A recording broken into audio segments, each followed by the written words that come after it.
En la práctica, los datos rara vez llegan listos para ser analizados. Duplicados, valores vacíos y registros inconsistentes son problemas habituales en cualquier organización.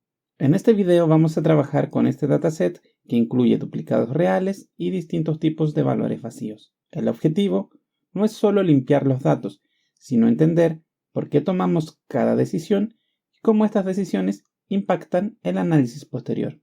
Comencemos con los duplicados. A primera vista, varias filas parecen similares, pero no todas representan el mismo tipo de problema. Por eso, antes de eliminar registros, necesitamos definir un criterio claro. El primer paso es definir qué hace único a un registro. En este dataset, la columna ID transacción identifica una transacción individual, por lo que debería aparecer una sola vez en la tabla. Al revisar los datos, observamos que el ID 1003 aparece dos veces. Una fila tiene el monto vacío y la otra tiene la región vacía. El ID 1006, en cambio, aparece duplicado con exactamente la misma información. Este tipo de duplicados puede inflar totales, conteos y métricas si no se corrige. Seleccionamos la columna ID transacción y aplicamos la opción Eliminar duplicados. Power Query conserva una sola fila por cada ID y elimina las ocurrencias repetidas. Siempre es importante validar el impacto de la transformación. La barra de estado inferior nos confirma que el número de filas se ha reducido correctamente. Esta acción queda registrada como un paso independiente. Si el criterio de unicidad cambia, podemos modificar o eliminar este paso sin afectar la fuente original. Pasemos ahora a los valores vacíos.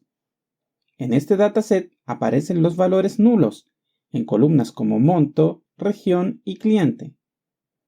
En Power Query, un valor nulo indica que no existe información para ese campo y Power BI lo trata de forma distinta en los cálculos. Por eso, no todos los valores vacíos se manejan igual. La decisión depende del rol que cumple cada columna en el análisis. La columna monto es crítica para cualquier análisis de ventas. Si una transacción no tiene monto, no puede contribuir correctamente a totales ni promedios. En este caso, eliminamos las filas donde el monto está vacío.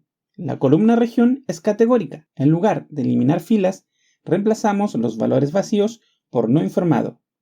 Esto nos permite conservar el registro y al mismo tiempo identificar la ausencia de información.